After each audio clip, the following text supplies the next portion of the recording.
Welcome, and thanks for listening to this week's episode of The Milk Production. The Milk Production.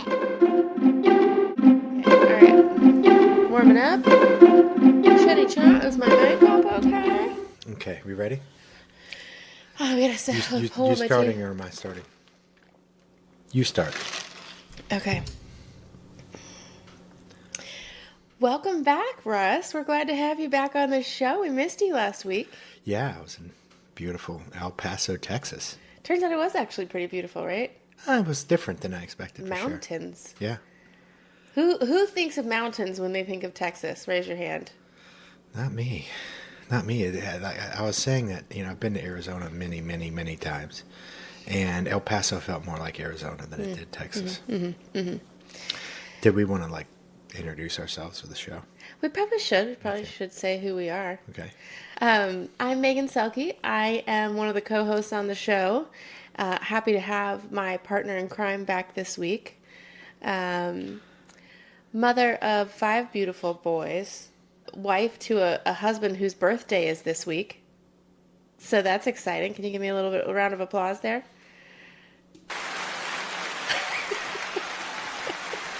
That's for you. That's for you, baby. All these people are for you. Thank you. That ends too abruptly. It does. It does. It's Like everybody, you just you have to kind of do like this. And yes, and lactation consultant by trade, lover of learning, and I pride myself on my newest hobby. Well, I always have been a little bit of a bird watcher. bird watcher. Yes. Really got into that heavy this week. Okay, introduce yourself. Tell us what's who you are and what you bring to our party. That second answer is going to be more difficult than the first. But my name is Russ Rakestraw. I am a father of 5 rowdy boys. I sell technology for fun, and for seriousness, I do lots of dishes and laundry. I like what you did there. That was nice. You like that? Yeah. You were waiting for it. Your hand was on the trigger. For those of you that can't tell, we figured out that our little recording device here, what's that thing called? I don't know if it's like a soundboard or Kind of like a mini soundboard, yeah. but we found out it has all kinds of different,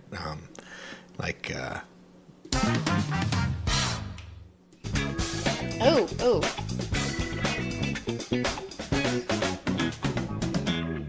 It has all kinds of different sounds.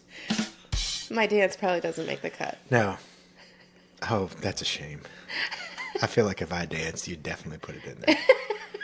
Whatever. Okay, so You could go to my camera angle while you dance yeah, there you go. Yeah. and watch me go.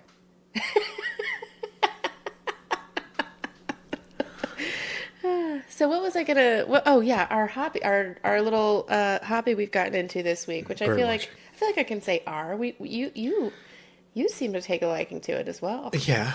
I mean, I wouldn't normally admit that I know. front of our audience of 3. I know. I wouldn't normally admit. Fortunately, it's just friends. We're all friends Yeah, here. exactly. Because it seems so incredibly boring. Really? You think so? Bird watching? While we're doing it? It's like if you were going to make a joke. Oh yeah, no. You can I mean, what are absolutely you doing joke. exciting this weekend? I'm bird watching. You see, it's a joke. Well, it's a joke because we're now officially entered into the old people category. Yeah. You're still in your 30s. There's time for you not to watch birds. Is there? I don't know. I really was enjoying it so much. I mean, call me an old soul. I don't know, but I really, I've always enjoyed it. I've done it with my dad, and my sister and I joke about it. I mean, I send her pictures of our super fat cardinal all the time whenever he comes to visit. I don't know. I like it. I've always liked it to some degree, but we got full tilt with it this week. So I was out. Actually, are the kid binoculars there? Yeah. Can you can't reach them? No, it's too far. We have little baby binoculars for Jackson that are about yay big, and they zoom in they bring you like 1 foot closer to what you're Yeah. looking at. Yeah. And I love to take them on hikes and all kinds of stuff wherever when we go down to the river with the boys so I can see, oh, there's a bald eagle. Let's look up at the nest where the bald eagle is, see if they have babies. You know, that kind of stuff. It doesn't get me much closer, but it's still fun. So you decided... I made a huge Amazon investment. I mean, these binoculars, they're 20 by 50 binoculars, and they cost like, $16.99. Hey, I like them, and they work. They do the job. They work for now. They do. They work. They do the job. They do the job, and I'm having a ton of fun with them. So thanks for that. That was a nice. So we've got this book of surprise. like North American birds, which I think we should really limit it down to Virginia birds because the North American birds is like. It's expansive, and I will tell you there are so many more sparrows in the book than I need. Also, last I checked, Alaska is in North America, so like. It has Russian birds that just so happen to every once in a while come over to the very edge of Alaska, and that's like half the book. And I'm like, it's not half the book, but there are ones from like Mexico and stuff like that that we'll never have the pleasure of seeing. Right, but what we're trying to do is like mark in that book, like, hey, you know, we saw this bird on this date, and yeah, it's super nerdy. Next thing you know, we're gonna build a spreadsheet. I have fun with it. I am, maybe call me nerdy, but I have fun with it. And I have an old coworker, still Facebook friends, and she, I think for Mother's Day or birthday or something like that, got her, I think it was her mom, kind of like a game camera, except it's on a bird feeder, so it's like a bird feeder camera on a bird feeder.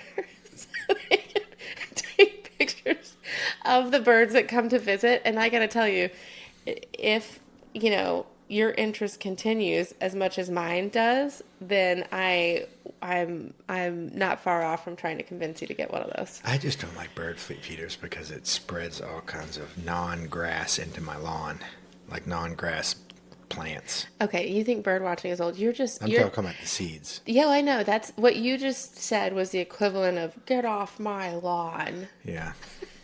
That's not old man. I don't know what is. Yeah. So, you know, it's either protecting your lawn from bird seed or, you know, watching birds. Okay. Yeah. We can watch birds, I guess. They're fun.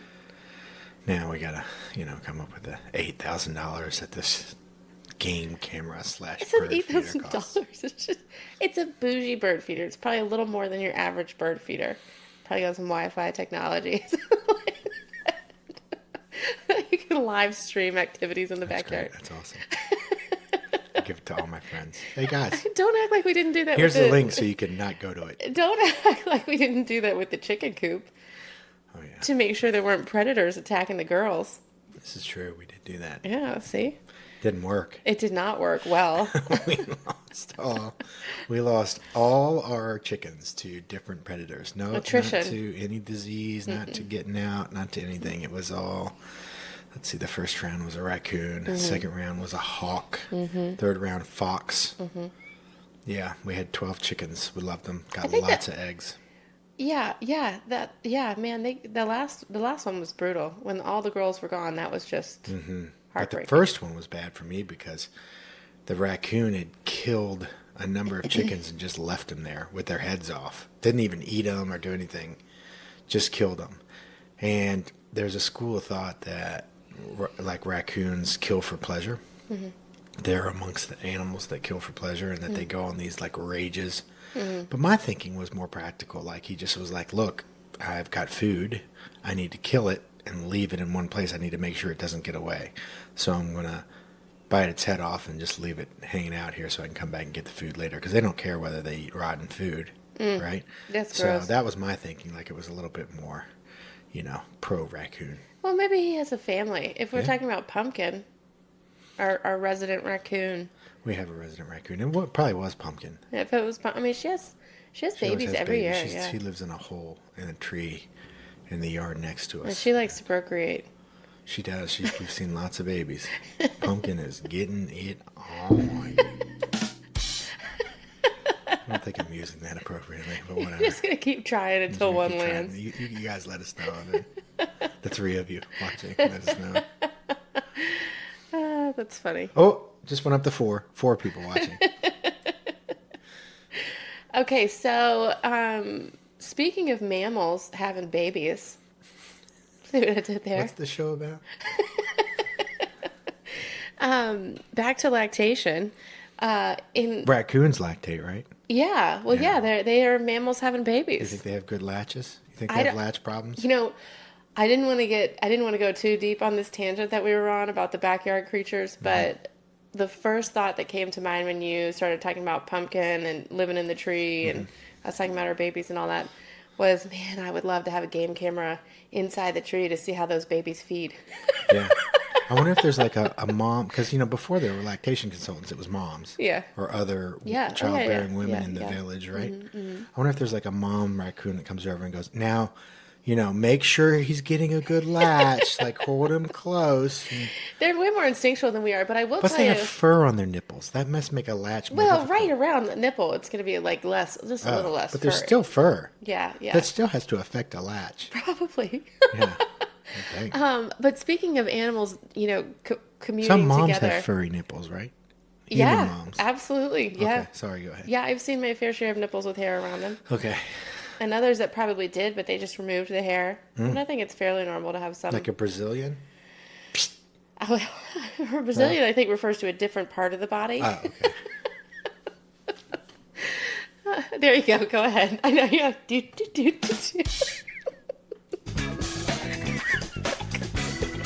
I'm getting my nipples Brazilian. I think that's a thing.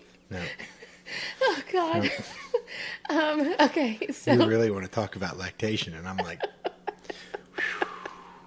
I can't. Oh yeah, so I was going to tell you. So we're talking about the animal creatures coming together, like communing to help take care of each other. I could swear that over there on the WNOD, the geese do that. It's like baby goose daycare. oh yeah. That all the moms come together and the babies go over there and they just sit all day, just eating stuff or playing down in the creek. Just. Yeah. And the parents are just sitting around while the kids are And going wild. she has no ability to tell the sex of a goose. No idea. It she could be can't dads tell. too. She could tell. And but she assumes there's two groups of geese. They're the geese watching the kids, and they're the geese sitting down in the yard doing nothing in the shade. She assumes that those watching the kids are the female geese, and that the ones doing nothing, slacking, are the male geese. Hashtag default parent. That's her assumption. That's we can't get into the hashtag default parent conversation. Yeah. I'm gonna like look into how to differentiate a male from a female goose. Please and do. We're gonna get to the bottom of this quickly. Please do. These are Canadian geese, by the way, for those Yeah. of you that are in parts of the country that have different geese. Traipsing through the area. We don't have any other geese here but Canadian geese. We Yeah. don't have like white geese or No. any other geese. I Just didn't even know Canadian there was a geese. white goose. Clearly, I haven't studied my North American birds book well enough. I think there is. I think Are there's you white thinking geese. it was swan? No. Swan's much bigger. Oh, okay. No, I've seen like a white goose. And I think it's too big to be a duck. I'm no ornithologist. Okay, but you're about to be on our bird watching journey. So much to look forward to. Mm-hmm. Anyway, so back to babies feeding. Yes. So one of the things that I want to kind of dive into, last week, obviously we did the episode, or I did the episode all by myself on prenatal breastfeeding education.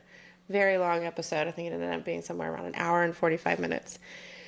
But it really only scratches the surface, and I think I probably said that term like 17 times in the video.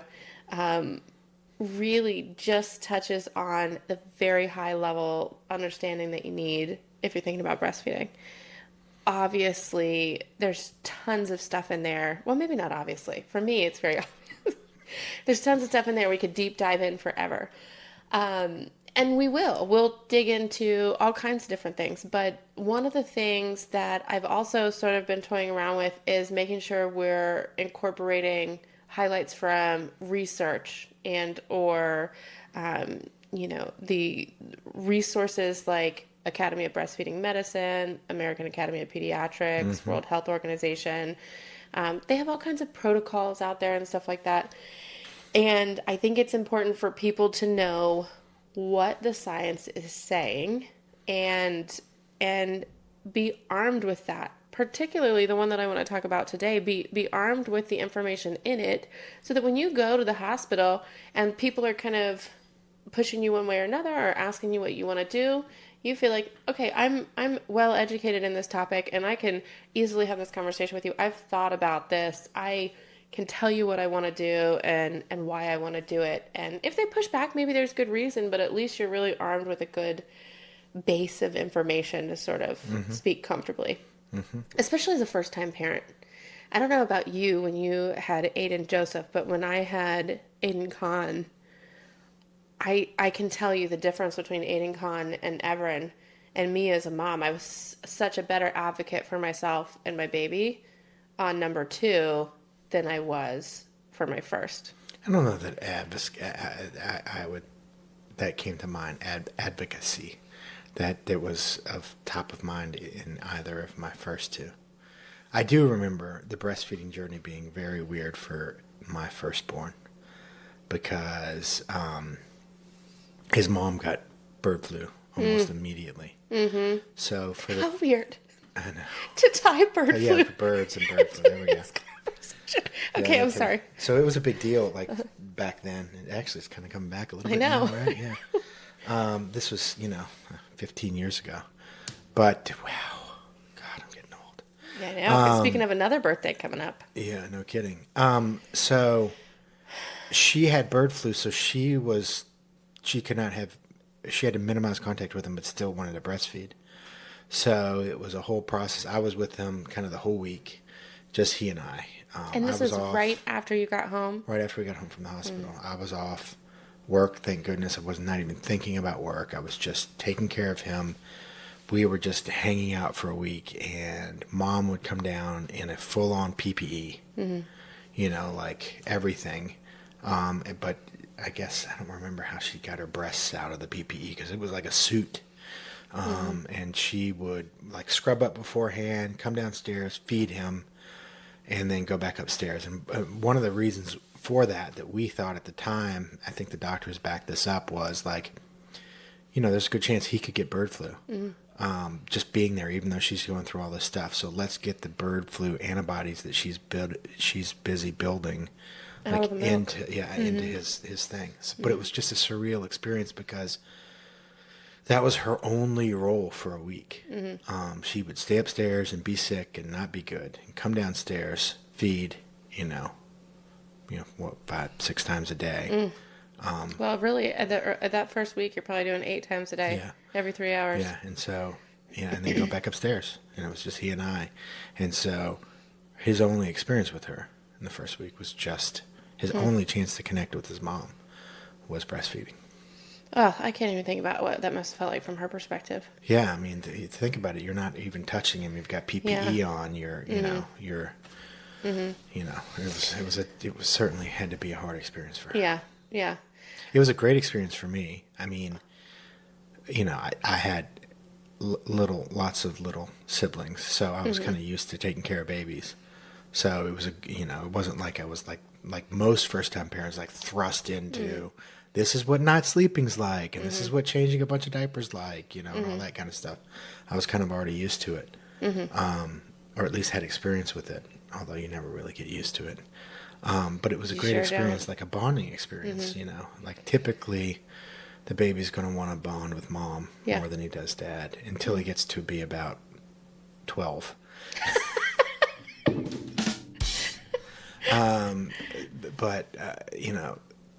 To be able to have that first week with just he and I was kind of cool. Yeah, that is really cool. I feel like it's weird, with Connor, you probably had a more like typical experience, not having had the bird flu situation. But then with Jackson, you went home, we went home, thought it was fairly normal, and then I had to be readmitted, and there was... Yeah, I did kind of the same thing with Jackson a little bit, but only for a couple days. It was less than 24 hours. Yeah. So Jackson, so you want to say, I mean, you had... It's not, is it post-eclampsia? Postpartum pre-eclampsia. Yeah, okay. Yeah. So, so I was overdue with Jackson into the 40-something weeks. So I got COVID late in the pregnancy, 36, 37 weeks. And then I ended up I mean, I was close to having the baby at that point. I was dilating and things were progressing. They expected him to be rather large and et cetera, et cetera. And then he ended up just holding off until we haven't hit 42 weeks yet, but we're fast approaching it. And they're checking him and me and my blood pressure. I think they were like 2 high blood pressures or whatever. So they were just saying, well, let's just go ahead and induce. It's time. You're well past the due date and we've got this elevating blood pressure. And so when I discharged from the hospital, it was still a little higher than runs for me. And I felt some discomfort in my back. You know, I remember we talked about that before we left. And had they kept me there and treated me for postpartum pre-eclampsia, you guys would have been able to stay with me. But I went home, went to follow up with the OB the next day, or day 4 postpartum, and she was like, you really should go and just go to the ER and get checked for a pulmonary embolism. It's not like something I can order, but just we want to make sure. Go to the ER. The ER's like, your blood pressure is too high. We need to readmit you. I'm like, okay, cool. My husband and my baby are coming. And they're like, no, they're not. You're still testing positive for COVID. So policy at the hospital does not allow you and your baby to stay together, which was absolutely devastating. Which brings me back full circle. And then that also gave us the opportunity. We figured out that the hospital sold breast milk. Yeah. So we were able to augment your milk with another wonderful donor's milk. Yep. Right. So we had purchased, I don't know, a few ounces, enough to get us through that day. And that was helpful because otherwise it would have been me pumping and every 3 hours you coming to get that pumped milk, which would have been horrible. But it was still hard watching you on the Nanit, you know, with him having a hard time and you guys sleeping, just little blips on the radar. Yeah, and sleep did come in little blips. Yeah, I mean, it was, and then getting out of there. But you were mentioning we were talking about supplementing in the hospital. Yeah. Is there any research about that? Yeah. Way to take it back. Yeah. So again, coming back full circle, I think one of my regrets in that situation is that I didn't push more. And there are recommendations out there about what hospitals should be doing to keep the mom and the baby together postpartum to encourage breastfeeding. That's not the particular one we're going to get into today, but it's just another example of how there's so much information out there. I mean, it's not even reasonable to think that medical professionals would be able to digest it all and implement every single thing that's out there. Mm-hmm. But it's good for you as a parent to be able to be the advocate and talk about those things. So the one that I want to talk about today is actually supplementation in the hospital, and the resource is the Academy of Breastfeeding Medicine, which is clinical protocol number 3, and the last revision to it was in 2017. So this isn't anything new, but it is good to be aware of. Sorry, when we're talking about supplementing, are we talking about formula? Or are we talking about other people's breast milk or both? All of the above plus your own. So it could be your own expressed breast milk. It could be donor milk, and it could be formula. Okay. Yeah. And so clinical protocol number 3, supplementary feeding in the healthy term breastfed neonate. So to give you sort of the exact space we're talking about, it's babies born 37 weeks and after. That's called term, right? Full term. So kind of baseline, definitions to understand, exclusive breastfeeding is and includes pumped breast milk. So there are certain instances where if baby's having a hard time latching or something like that, we say, okay, before we start talking about introducing formula, let's see what mom has in the girls. Just pump and see what comes out. And again, depending on the day, that amount can 15 ounces. Differ. Yeah. Not in the first 24 hours. But I will say... Not ever. Well, there are some moms who have that capacity and could absolutely pump 15 ounces. No, not per breast. Those things are huge. Yeah, that would be just to store that much. Hyperlactation at its definitive state. Is that like a condition? That is a thing. Yeah, absolutely. Okay. People who suffer from hyperlactation end up often donating just a really lot. Yeah. It's hard though because you're sort of driven by the pumping schedule and even feeding your baby directly at the breast becomes difficult and all that kind of stuff. Don't ask me breastfeeding questions. I'll go on a tangent about whatever it is. That's what the show's about. I just kid. I kid. The milk tangent. That's really what it should be. So exclusive breastfeeding is only breast milk, either at the breast or pumped. Supplementary feedings are going to be additional fluids before 6 months.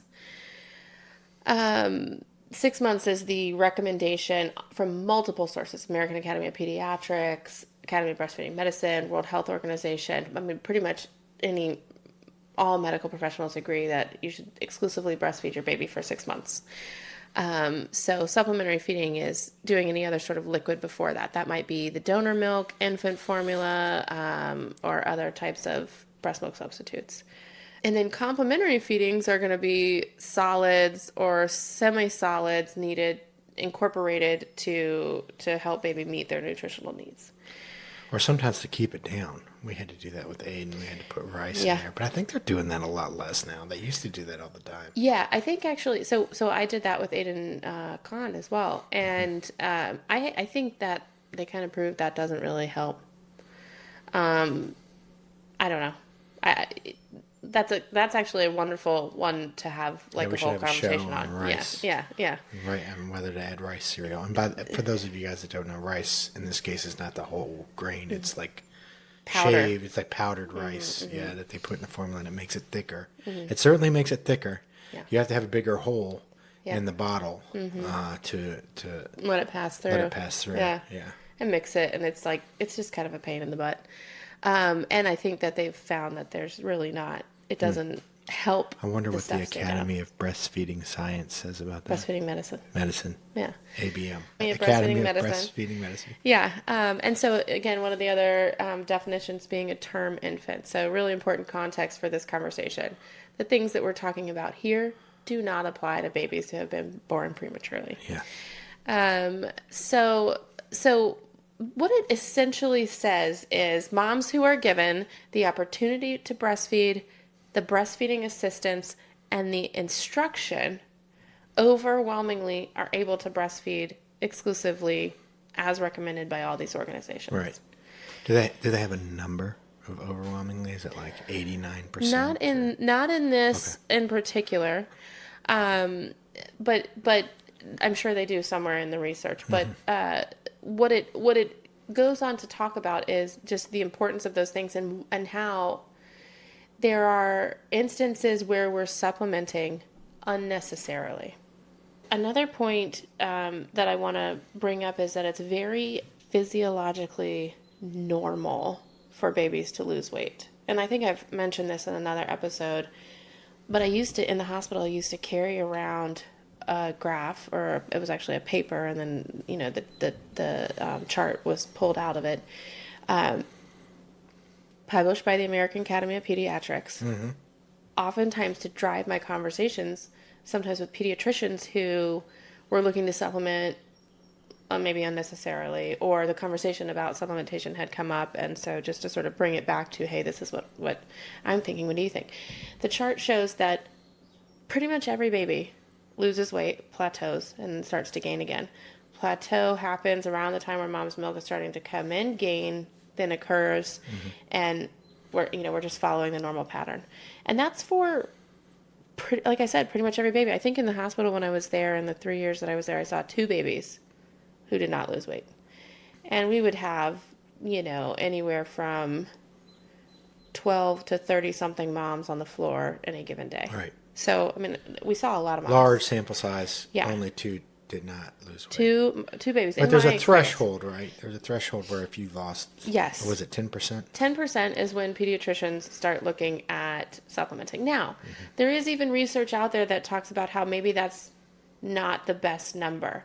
There's some stuff saying we really shouldn't use the first 24-hour weight as the data point. We should be looking at what happens between 24 hours and 48 hours, and what happens between 48 and 72.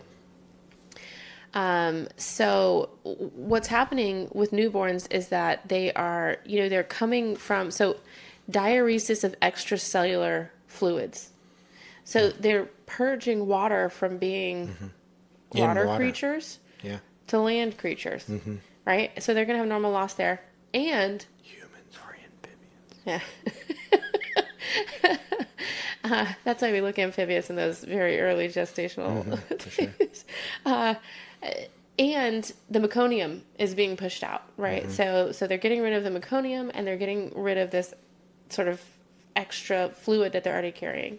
Not to mention in situations where vaginally or C-section delivered babies, if you're getting more fluids, your mom's getting more fluids during the delivery, the baby's going to absorb those fluids. So think IV. So if you have to, like, for example, if you're group B strep positive, the sort of typical protocol is to give mom antibiotics. And with antibiotics, you have to have the IV. And with pain medication and stuff like that that goes through the IV, they will run fluid. And so mom's absorbing this fluid, baby's absorbing this fluid while in utero, and then has to get rid of this fluid as well.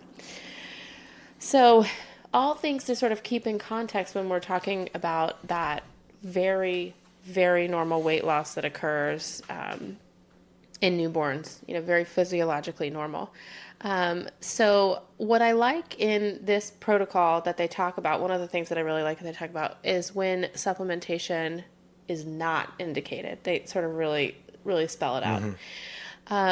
One of the things it talks about is, again, context of a healthy baby, appropriate gestational age, etc.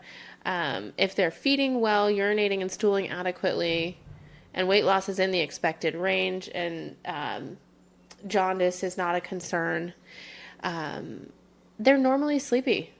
So a baby who's having a hard time waking to feed, normal. Feeding right when they're born and then wanting to sleep for a very long period, normal. Still recommended to try to wake to feed them at least every 2 to 3 hours. But it's very normal if they don't have, what you might think of as a successful feed.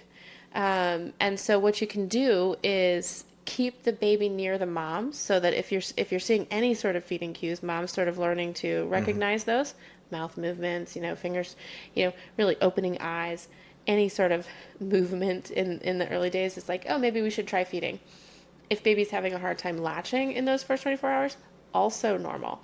That's when hand expression becomes a really good tool for mom to express some drops, take that right from the nipple and put it into baby's mouth, pulling the lip away just to make sure that the colostrum gets onto the mucous membranes in the mouth.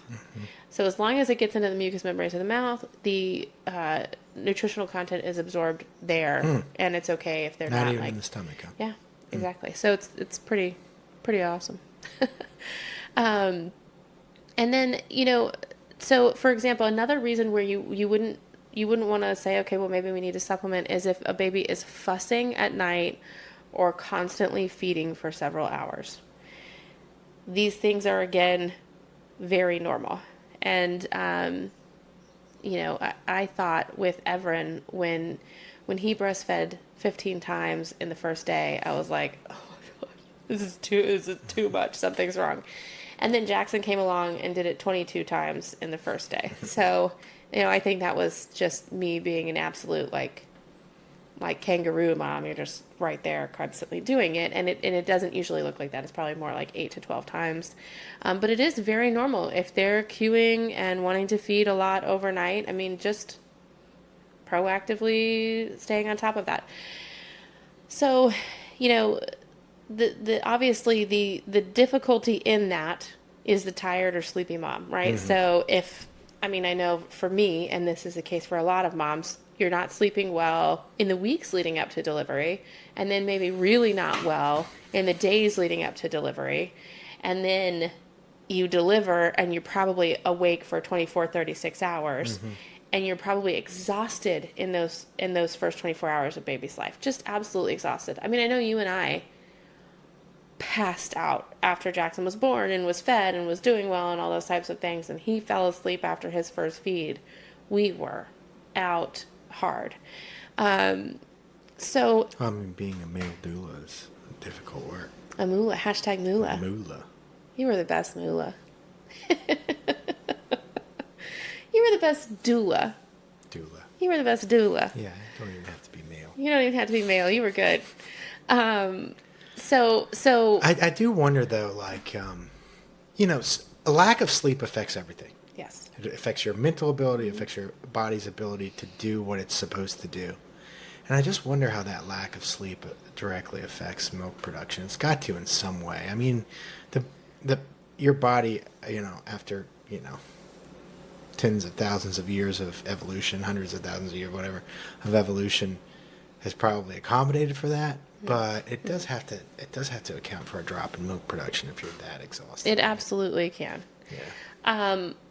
But what we have found is that, so the alternative is, okay, let mom get some sleep and supplement baby, right? That's sort of what we're talking about here, is like, what are our options? And if supplement is on the table, is moms who have babies room out or go to be taken care of by the nurses or something like that, they don't actually end up having more time sleeping, whether that's because they're worried that they're apart from their baby, or they're now taking a moment for themselves to do something else, like a shower or something like that. And, it's like, I don't want to call it a missed opportunity, but kind of, right? You're not taking that time in that early period to be practicing monitoring those cues. And so, in a perfect situation, if mom's mental health is not of concern, or, for example, any worries about risks associated with her falling or falling asleep while feeding or anything like that, if the risk about her lack of sleep doesn't elevate to that level, then the recommendation is absolutely keep mom and baby together. Unfortunately, suffer through that really impaired level of sleep in those early days, because the more you're practicing, the sooner you're going to get to going longer periods between feeds. Right. Baby's going to practice feeding more at the breast and have a more effective, efficient, full transfer the more times they practice, and moms will be able to recognize those cues sooner the more times they practice, and be able to help baby get that good latch, et cetera, et cetera. So the hope there is, if everything's progressing as normal, and again, you don't have those risk factors from mom's lack of sleep, it is better to sort of tough it out in those first couple of days to be able to get to the point where you are able to get a little bit longer stretches of sleep. Now, how realistic is that? And it's different for everyone. A mom's mental health is absolutely top priority, and used to be a lot of dialogue around, whatever you're feeling, or depression or anxiety or difficulty that you're feeling in the first 2 weeks is just baby blues and totally normal. And the reality is, it can absolutely be more. It can be postpartum depression before the 2-week mark, and you can get treatment. Or even if it is baby blues, that's hard too, and you can get help, and you can find ways to work with your partner to, okay, baby's not hungry, but we want to keep baby in the room. Okay, you're going to be on baby duty. And maybe that means for 2 hours you're holding the baby while I sleep. And then you switch, and, it's more about finding ways to treat the mom and the baby, the dyad, as a couplet that you're caring for and keeping them together, as much as possible, and protecting that dyad than anything else. But again, It's weird. Sorry, not to go on, it's kind of my job to go out on tangents, I guess, but I can't help but think about single parents. yeah. And like, all this is presupposing that you have that support. It absolutely is. And you're so right to talk about that, because there are so many people who don't, and not even just single parents. Like, we had the luxury of having family come in from out of town, but we aren't near our nuclear family. We've definitely have friends who feel like family. But it's we don't have any of our nuclear family, like, mom nearby to take the baby or something like that. And so fortunately they came to help us in those early days, but it definitely, even when you have a partner, it's difficult. We had a mom at the hospital, 52-year-old, who did not have a partner, who wanted children. And so she went the IVF route and ended up becoming pregnant with twins at 52. And so she was doing this alone. So we had people from her church coming in regularly to stay with her through the time when she was in the hospital, and I have to imagine that'll continue outside of it. Yeah.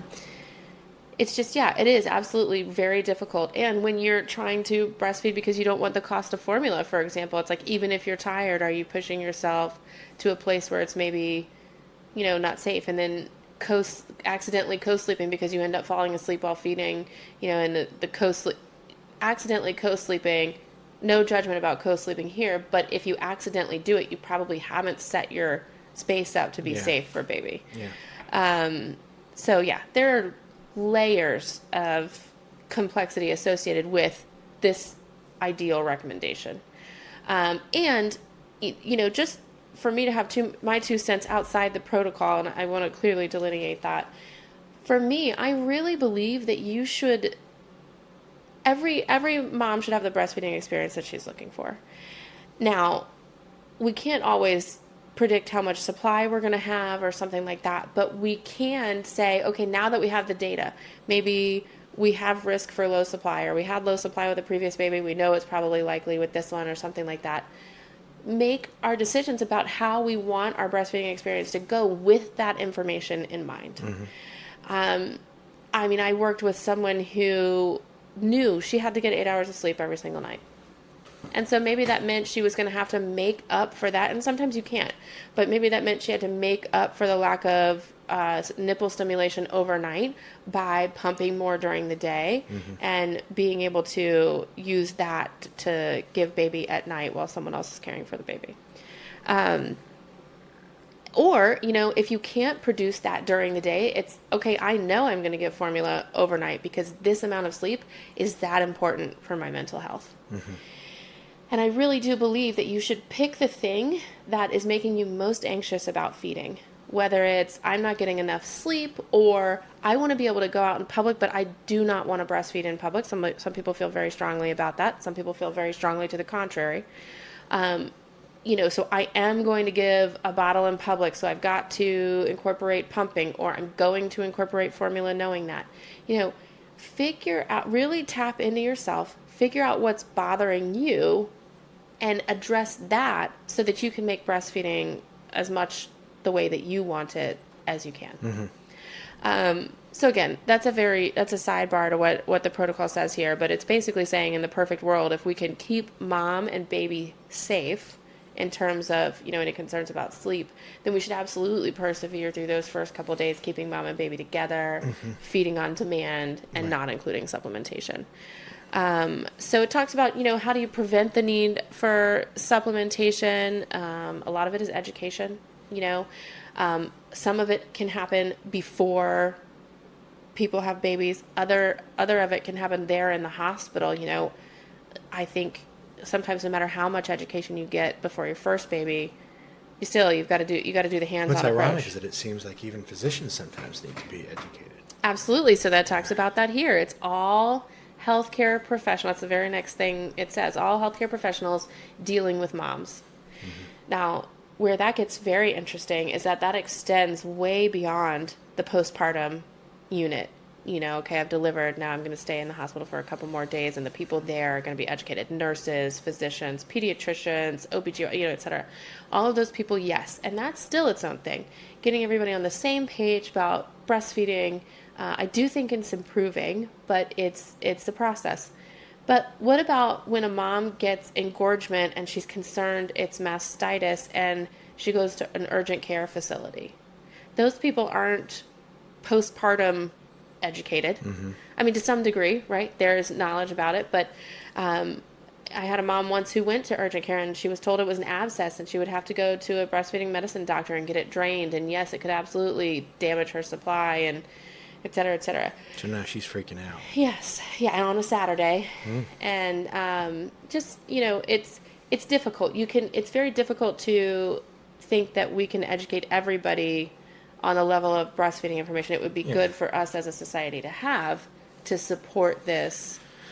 Yeah, but it'd be great if everybody in society was a mental health expert. Right. That's why you exist, why your profession exists, right? Because everybody can't be an expert about everything. Right. Including anybody that touches healthcare can't be an expert on breastfeeding and how not to freak moms out and how to keep supply going and Yep. how to know when to supplement, when not to supplement.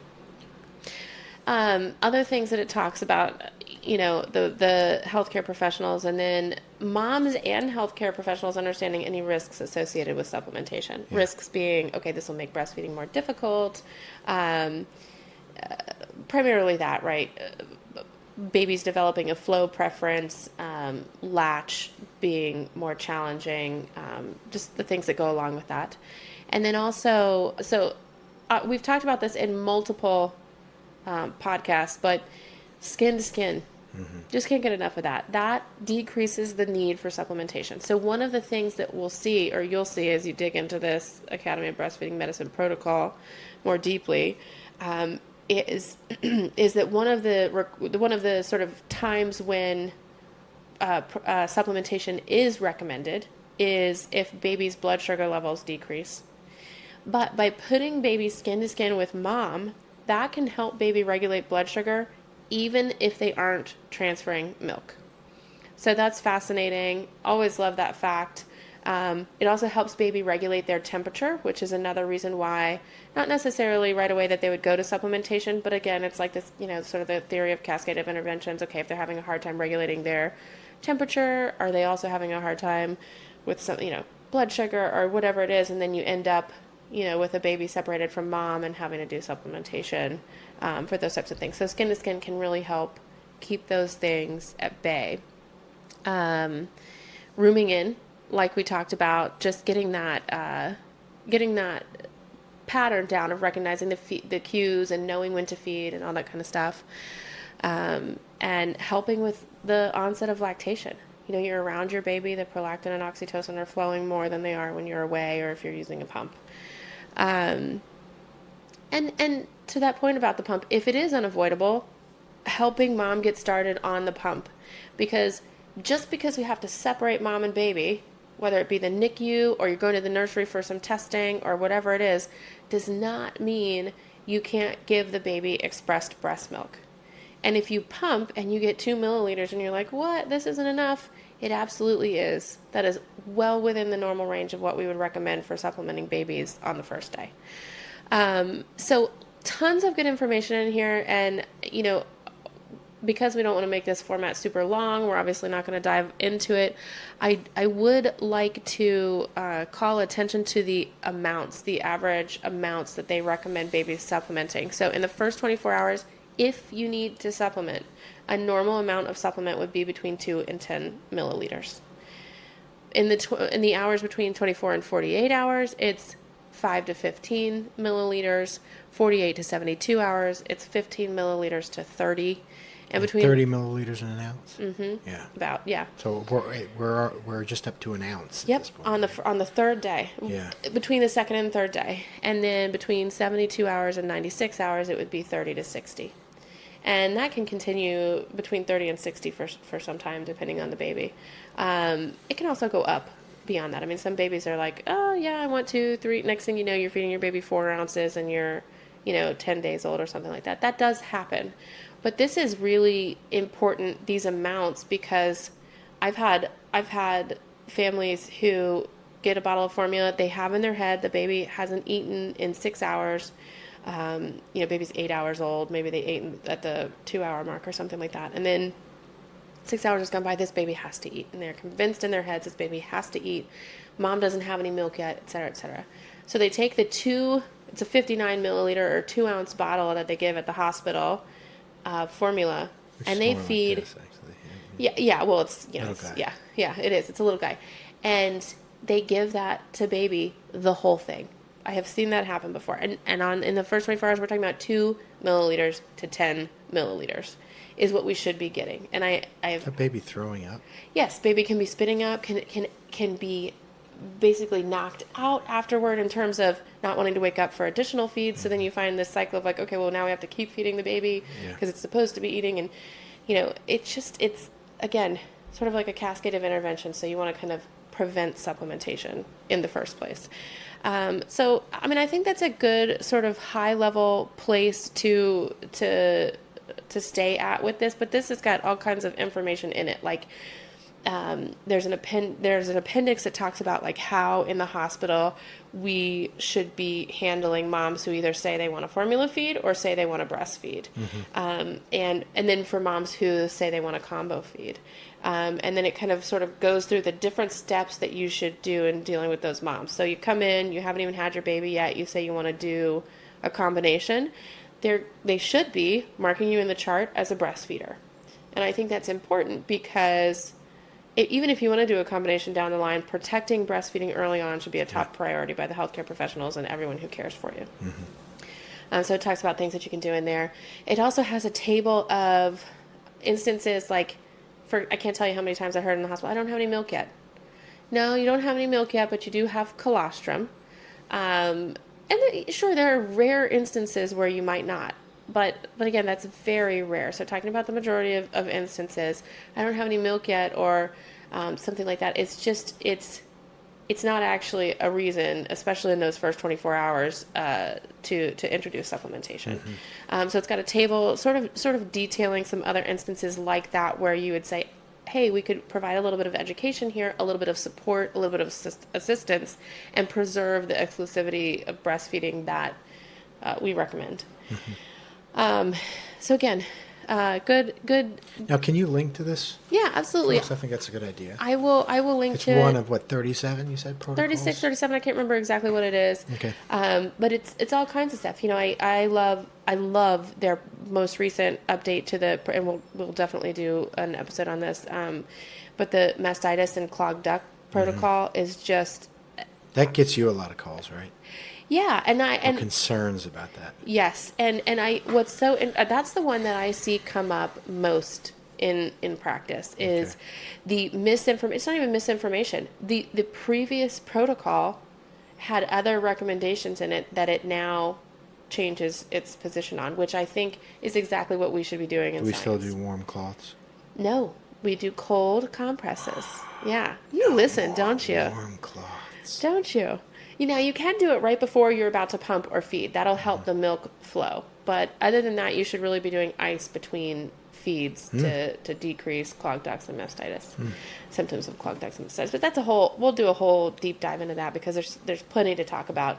And plenty of misinformation and plenty, again, healthcare professionals who have been following the previous version of the protocol for 30 years and are like, no, this works. I'm going to stick with what I know and what's working. And money to be made off of, you have to do breast massage, so now here's a little device that you just hold up to your breast and it does it. When breast massage is actually stimulating and is going to encourage more milk to come in and can be problematic for clogged ducts and mastitis. Yeah, which is why I always offer myself up for breast massage whenever necessary. Thank you for that. Like the breast massage makers, have something to gain from that. Also, don't eat parsley or sage. Yeah, very good. Parsley is now a part of that. Thank you for the update. So yeah, that's the big deep dive into the research topic that I wanted to cover today. On the research roundup. Research roundup. I like it. Can we get a little noise in there? On the research roundup. We might come up with another tune. Did you know you can preload those with your own sounds? Yeah. Oh. Yeah. One of them's going to be flatulence. Oh, dear. I spent way too much time watching Howard Stern for one of those not to be flatulence. Please don't tell our boys about that. Okay. By the way, I've matured beyond that. Yeah. It took me I'm 2 sure decades. So anything else we want to chat about? I think that probably covers it. Okay. Well, thank you for joining us. Yeah, thank you. For another episode of The Milk Production. Oh, thank you.